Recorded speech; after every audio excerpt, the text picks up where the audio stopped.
The first warning came before I even entered the chamber. Do not sit beside the human.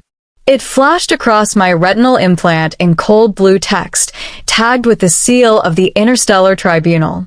3 warnings followed it, each more explicit than the last.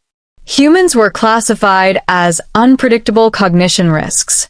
Proximity during judgment hearings was discouraged. Physical contact was forbidden. I ignored all of it. The Hall of Concord rose around me like a cathedral carved from starlight and stone, arches of living crystal, walls humming with translated whispers from 1,000 species. Gravity adjusted subtly with every step, compensating for bodies that evolved under different suns. This was where wars ended, where civilizations were erased with votes, and where Elias Cade, the only human in the chamber, waited alone. He stood at the center dais, wrists bound by null-field cuffs, wearing the simple gray uniform of a Terran civilian. No armor, no insignia, no advocate. His dark eyes scanned the chamber with a calm that didn't belong to someone facing possible species-level sanctions. When he saw me, his eyes widened, not in fear, but in disbelief. I felt the chamber shift. Delegates murmured. Feathers rustled. Mandibles clicked. The automated voice of the tribunal echoed overhead. Observer Lyris, 7 of the Veil Continuum, you are assigned to the neutral gallery. I am aware, I replied, projecting my voice through the chamber's translation field. Then I stepped off the neutral path and walked directly toward Elias. Gasps rippled through the court. Warning, the system intoned. Proximity violation. Human cognitive hazard radius exceeded. I ignored it and sat down beside him on the judgment bench. The warnings escalated, red glyphs pulsing in my vision, but I silenced them with a thought. My people, the Veil, were known for precision and obedience, for never acting without consensus. Today, I broke 1,000 years of protocol. Elias leaned slightly toward me, his voice low. You really shouldn't be here. I know, I said. That is why I am. Beginning, the crime that shook the stars.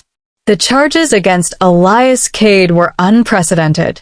He was accused of causality interference, a crime so severe it bordered on myth. According to the petition, Elias had disrupted a sealed probability event during the Heliox cataclysm, altering outcomes across 17 star systems. Billions had lived who were statistically destined to die. To the tribunal, that was not mercy. It was imbalance. The Heliox cataclysm had been a controlled extinction event, an experiment approved centuries earlier to stabilize regional entropy. Elias, a human engineer assigned to Heliox Station, had overridden the failsafes. He saved the station. He saved the people. He saved me. I had been an observer then, embedded to monitor human adaptability. When the star began to collapse, when evacuation protocols failed, when the math said accept loss, Elias refused. He rerouted power manually. He burned out half his nervous system, forcing the stabilizers to hold. He dragged me, a non-essential observer, through collapsing corridors while alarms screamed in languages he didn't understand. I still remembered his words, shouted over the roar of a dying star. No one gets left behind. Not on my watch. That philosophy had no place in tribunal law, which was why he stood accused and why the court was prepared to make an example of him. Middle, the trial of a human. Observer Lyris, 7, remove yourself immediately, demanded Magistrate Corvesh, a towering arthropoid whose voice resonated like grinding stone. Your presence compromises the neutrality of these proceedings. I formally challenged that assertion, I replied. The chamber fell silent. No observer had challenged a magistrate in recorded history. You are emotionally compromised, Corvesh said. Your species forms neural bonds. This human has influenced you. Yes, I said simply. He has. The murmurs grew louder. Elias stared straight ahead. His jaw tightened. Lyrists don't do this. They'll penalize you. I am aware. What if they strip your observer status? I am aware. What if they erase you? I turned to him then. Then I will be erased knowing I chose correctly. The tribunal began the evidentiary phase. Holographic projections filled the chamber, timelines branching, probabilities collapsing, entire civilizations blinking in and out of statistical existence. The human acted without authorization, Corvesh declared. He substituted personal sentiment for universal balance. A delegate from the Oryx collective hissed. Emotion-driven species cannot be trusted with causal power. Order demands consequence. I stood. Permission had not been granted. Order, I said, is not the absence of disruption. It is the presence of meaning. Outrage erupted. I activated my neural archive, projecting my recorded memories of Heliox Station into the chamber. The screams. The fire. Elias collapsing as he held the stabilizers together with his own body. You call this interference, I said. I call it responsibility. Corvesh's mandibles flared. You argue from emotion. Yes, I replied. Because emotion is data you refuse to measure. The court recessed, an unheard of pause in tribunal history. Behind the scenes, pressure mounted. I received private warnings from my continuum, threats disguised as concern. Withdraw. Save yourself. I refused. When the session resumed, something unexpected happened. The magistrate turned to Elias. Human, why did you intervene? Elias looked around the chamber, then at me. Because I was there, he said. And because I could. The simplicity of the answer rippled through the court like a shockwave. The moment that changed everything. The final vote approached. Sanction options ranged from memory erasure to permanent exile of humanity from tribunal space. I felt something unfamiliar then. Fear. Not for myself. For him. I leaned closer, lowering my voice. If they rule against you, they won't just punish you. They'll use you to justify controlling your entire species. He nodded. I figured. Silence stretched. Then, unexpectedly, Elias placed his cuffed hand over mine. The chamber erupted in alarms. Physical contact violation. Energy fields flared. Security constructs activated. I did not pull away. Neither did he. Let them see, he said quietly. See what? I realized it then. The reason humans terrified the tribunal. Not their strength.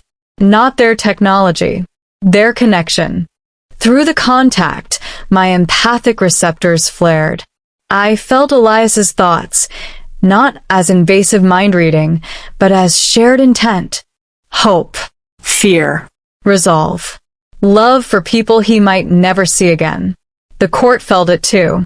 Not fully, but enough. The alarms died down. Corvesh hesitated.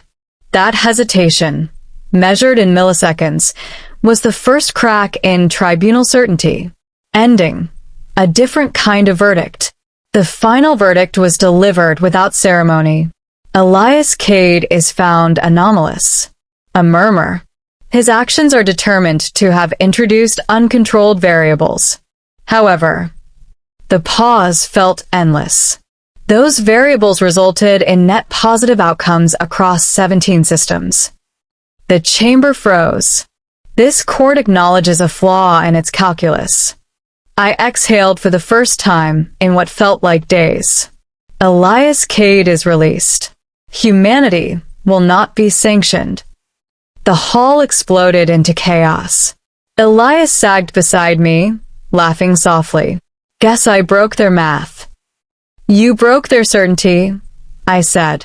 Security fields disengaged. The cuffs dissolved. As we stood, Corvesh addressed me one final time. Observer Lyris 7. Your conduct violated protocol. You are hereby stripped of observer status. I bowed my head. Understood. Elias turned sharply. Wait. However, Corvesh continued, you have demonstrated a variable we can no longer ignore. You are reassigned. To what? I asked. Liaison. Between the tribunal and humanity. The chamber fell silent again. Elias looked at me, stunned. You're staying with us? I smiled, a human expression I had practiced in secret. If you'll have me, he offered his arm, deliberately, publicly. I took it. Together, we walked out of the Hall of Concord, warnings flashing uselessly behind us. For the first time in tribunal history, the court had not just judged a case. It had learned. And it all started because I chose to sit beside a human, when the universe told me not to.